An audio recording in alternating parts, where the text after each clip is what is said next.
Байрат, доброго дня, мои зрители. Наш видеоролик будет ответом канал Даиву. Он утверждает, что территория Южной Осетии не принадлежала осетинам, и что они освоили эти территории.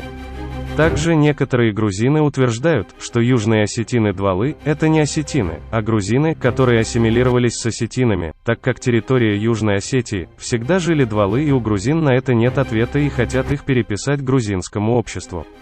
И поэтому давайте сначала узнаем, кто такие двали. И потом узнаем, какие территории принадлежал двалам-осетинам. Материал был взят из грузинских исторических источников. Открываем источники. М.Г. Джанашвили. Известия. Грузинских летописей. Историков о Северном Кавказе и России. Поэма «Алгузиане». Тифлис. Типография. К.П. Козловского. Годовинский проспект номер 12. 1897 год. Страница 65. По разорению и опустошению Осетии, Батыем, осы, оставив долины, укрепились в Кавказских горах.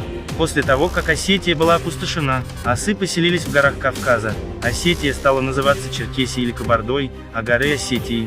Да и теперь значительную часть их называют осы, а менее значительную двалы. Дальше открываем другой исторический документ, чтобы были более уверены, что двалы, то есть южные осетины, это самые настоящие осетины. Записки Кавказского отдела Императорского русского географического общества. Выпуск 5 и последний. Царевич Вахушти. География Грузии. Введение, переводы, примечания М.Г. Джанашвили. Тифлис. Типография К.П. Козловского, номер 12. 1904 год. Страница 138. После похода Чингис-хана, Бату-хан разбил асов и опустошил страну, их осетины же ушли внутрь Кавказа. После же опустошения Осетии и вступления асов, осетин внутрь Кавказа, стали называться Осетия, Черкезией или Кабардой.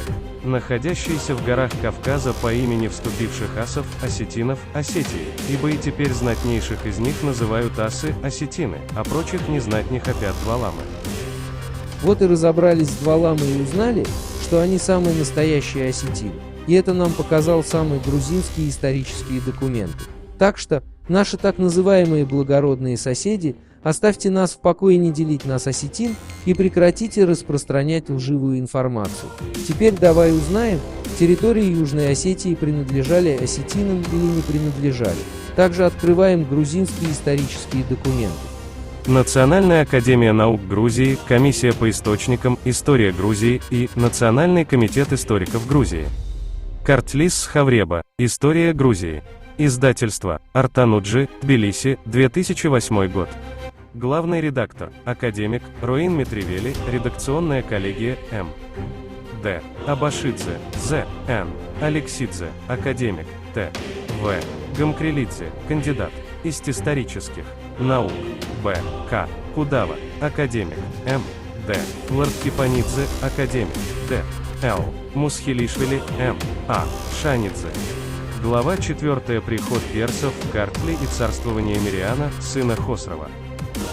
Расспросил персидский царь вначале о городе Мсхета, и сообщили ему о размерах и о степени укрепленности его, о близости хазар и овсов. А теперь давайте посмотрим карту и узнаем, с какой Осетией граничит или близко город Мсхета, северной или южной. Вот, город Мсхета. Вот Южная Осетия.